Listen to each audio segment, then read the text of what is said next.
Monday morning, everyone. I'm so happy that you're tuning in right now, and I'm happy you're starting your week off with Newsfeed Now. I'm your host, Hillary Hunt. We're going to be talking about what's trending, like the latest in the trial for the former Minneapolis police officer charged in the death of George Floyd. We're also going to get a closer look at those renewed vaccination efforts. And how about some space history? It was made earlier today. We're going to talk about that. But of course, we have to start with our top trending story. We want to start in Minneapolis this morning. After 3 weeks of testimony, the city prepares for a verdict in the Chauvin trial. The city is already on edge following the officer-involved shooting of an unarmed black man. That happened on April 11th. Jurors in the Chauvin trial will be sequestered for those closing arguments today, and the verdict could come down anytime this week. Tom Nagovin gives us a recap of what's happened up to this point. Do you have any questions about your right to remain silent or to testify on your own behalf? Not at this time, I don't. Derek Chauvin invoked his Fifth Amendment right last week, declining to testify. The former Minneapolis police officer faces 3 charges in the death of George Floyd: second-degree murder, third-degree murder, and second-degree manslaughter. Oh my God. Testimony was often very emotional. Closing arguments begin in the morning. After 14 days and 45 witnesses, the jury should have the case and be sequestered for deliberations by the afternoon. The outcome that we pray for in Derek Chauvin is for him to be held criminally liable for killing George Floyd, because we believe that could be a precedence of finally making America live up to its promise of liberty and justice for all. Cities nationwide are tightening security in preparation for the verdict. Remembering the riots that spread across the country after Floyd's death last May, the Twin Cities especially hard hit. No justice! No peace! Just 10 miles from the courthouse where the Chauvin case is being tried, a week of unrest after the police killing of 20-year-old Dante Wright, shot by an officer who says she mistook her gun for her taser. We're gonna wake this community up! Protesters have converged nightly on the heavily fortified police headquarters in Brooklyn Center. There's been regular violence, hundreds of arrests, and in the middle of the maelstrom is a small church whose members watch these twin stories unfold of black men who've died after contact with police and pray daily for peace. In the church we pray and we teach forgiveness. I just pray that everything goes well next week. Obviously, a lot of controversy surrounding the Chauvin trial, and police say a pig's head in animal blood was found smeared on a Santa Rosa home where Barry Brode used to live. Here's who Brode is. He's a consultant on police tactics. You may remember he testified last week that Chauvin's knee on George Floyd's neck was justified for use of force. So those living in that home now were just wrongly targeted. That's according to Santa Rosa police. It happened early Saturday morning. And in California, the suspect in a horrific Los Angeles murder admits to killing her 3 children. This is during a one-on-one interview. Liliana Carrillo made the confession on April 15th to Aiton Wallace, who has more on her admission. Did you kill your children? I did. It's the shocking admission now making headlines around the world. Liliana Carrillo says she murdered her 3 children Saturday at this apartment complex in the San Fernando Valley. I drowned them. I did it as softly, or I don't know how to explain it, but I hugged them and I kissed them and I was apologizing the whole time. I love my kids. During the emotional one-on-one interview in both English and Spanish at the Lerdo Kern County Jail facility, Carrillo broke down in tears, saying she drowned her children to protect them from their father, with whom she was in a bitter custody dispute. She alleged he was involved in human trafficking. I don't want them to be further abused. I love my kids. Like I said, I wish that this didn't have to be the case, but I wasn't going to allow. I promised to protect them. Last month, the children's father asked a court to require Carrillo to undergo a mental health evaluation. He also told the LA Times he tried to get help for Carrillo from child protective authorities, but added they did not immediately get involved. The father was supposed to see the children Sunday, but the day before, authorities say the children's grandmother discovered the bodies of 3-year-old Joanna, 2-year-old Terry, and 6-month-old Sierra at this apartment in Reseda. Bakersfield prosecutors say later in the day, Carrillo's car broke down as she drove through Kern County. When a Good Samaritan stopped to help, she allegedly stole his car. I tried getting to the top of a cliff so I can drive myself off and die. But before she could carry that out, she was arrested a couple hours later in Tulare County.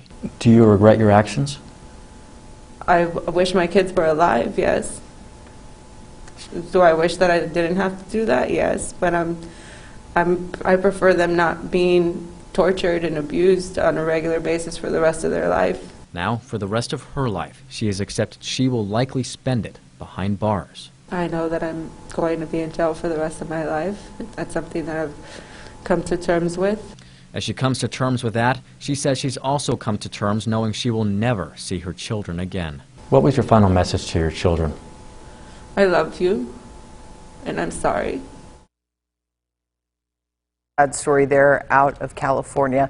Now moving over to Colorado, a federal civil lawsuit has been filed against the Colorado Police Department and 3 officers on the behalf of a 73-year-old woman who has dementia and was arrested last June. The lawsuit claims violations of the Americans with Disability Act, as well as claims against the department for failing to train those officers regarding the use of force on disabled and unarmed citizens. Keegan Harsham has that more. Ma'am, police, stop. From the moment Loveland Police Officer Austin Hopp approaches, it's clear this is a very unusual encounter. You just left Walmart. Do you need to be arrested right now? No. Okay. Karen Garner, a 73-year-old grandmother with dementia, I'm going home. resists and is wrestled to the ground. Why did you do that? Clearly confused I told you to stop. by what's happening. You don't get to act this way. I'm not doing anything. Right now you're resisting, which is not going to fly with me. Before that, you tried to steal from Walmart. We're all watching the video being like, this lady's not all there. Give it another second. Sarah Schilke has filed a federal civil rights lawsuit on behalf of Garner's family, alleging Garner suffered a fractured arm and dislocated shoulder. Why are you fighting with me? And now the Alzheimer's Association is also reacting, I'm deeply saddened to see it. arguing incidents like this highlight the need for more training for law enforcement officers Come on, stand.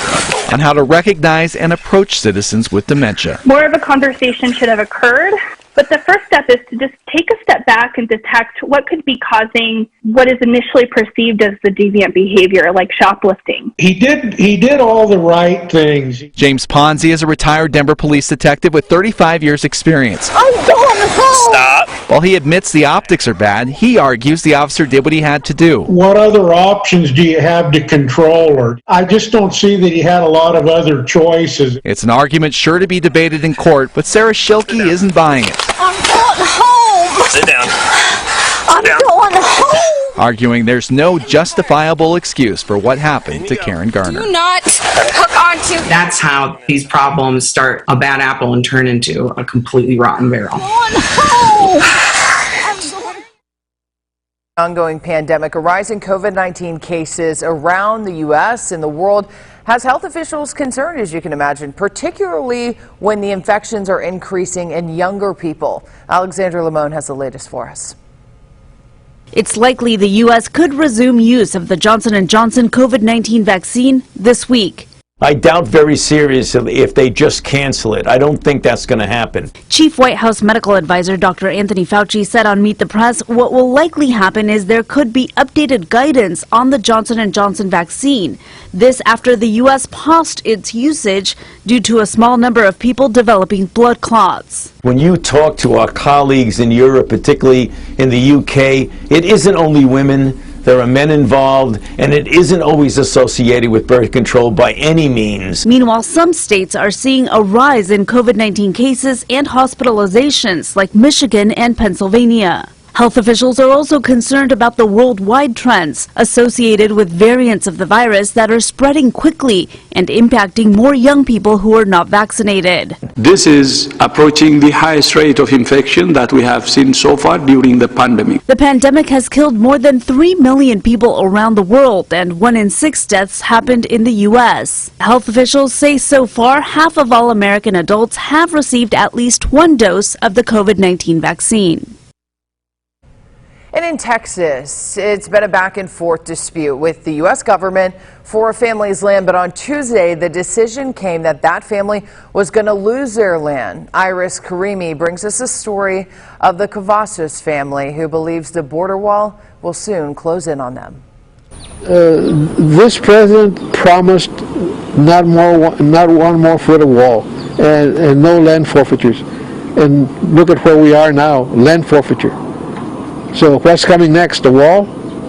On April 13th, the Cavazos family learned their 2-year dispute with the United States government has ended. And surprise, surprise, the federal judge just forfeited 6.5 acres of the Cavazos property. The land taken is where a barn is located, as well as where the entrance is to the property. The government has said it is Cavazos' responsibility to clear the land. I'm going to be left alone to get rid of, take that barn down. Cavazos also makes his livelihood from renting to tenants and worries if they will be able to get in. Is it going to be given to all his tenants? Are these tenants going to be able to come into the property? The Texas Civil Rights Project has legally represented the Cavazos family since the beginning of their court trials and says there has been no transparency. I think immediately transparency would be really nice. Are they going to continue with construction or are they not? It's that simple. Though Biden's moratorium on border wall construction ended on March the 21st, the Secretary of Homeland Security has discussed filling the gaps. The Cavazos family property is one of those gaps, and then right here to the east behind me is construction that was taking place right before the Biden administration paused. According to TCRP, there are 140 families in South Texas that are facing land condemnation. But the Cavazos family says this is more than just land. It is their home. I'm 71 years. I was born here in Mission, and I was raised here. Our father taught us how to fish here. We're trying to fight it, but it's going to be hard. The Cavazos say all that they can do is try to get Biden's attention and stop further construction. Putting local first in Mission, I'm Iris Karami. Let's move on to a story that I love. A New Jersey mom is on a mission to help her son and others with autism. Stacey Ann Gooden explains how she and a recording artist, they've teamed up to create, you could call it an anthem for autism. Getting out of bed is a process. I'm trying to feel accepted is a protest. Powerful lyrics that describe personal struggle. When you don't feel accepted, that's a mindset. For Irisa Leverett, these words hold special meaning. Her 16-year-old son Darius was diagnosed with autism at just 18 months old. A professor by day and warrior mom 24/7, she says the key to balancing it all? My secret is to take it day by day, step by step. Tell us about Darius and where he falls on the spectrum. He's nonverbal, but he has words. So he can say, I want chicken, I want to go outside, I want school. In an effort to shine light on the many challenges families like hers face, Irisa reached out to recording artist Nikki Page on Instagram and asked her to create an anthem for autism called Our Own Way. The song was produced by 2-time Grammy Award winner Timothy Bloom. Nikki says growing up with a speech impediment, she can relate to Irisa in some ways and saw this as a fun challenge. That was a kind of a struggle growing up, like learning. We had learning curves, what she has to go through as a mother, there for her son, being a really, really just a solid mother, and I pictured being her for a day. When I heard the lyrics, it made me cry, especially the part, I got you, you got me. I love that! I got you and you got me. I got you and you got me, and one day the world will see. And it's easy to see how much Darius enjoys it too. Once he was just saying, once he heard it, and he loves music, he was just saying Our Own Way. Irisa and Nikki say they plan to donate all of the streaming earnings to the New Jersey nonprofit organization Wally and Xavier's Autistic Kids Can Do. The goal? To help other families with special needs children. It's okay to be yourself.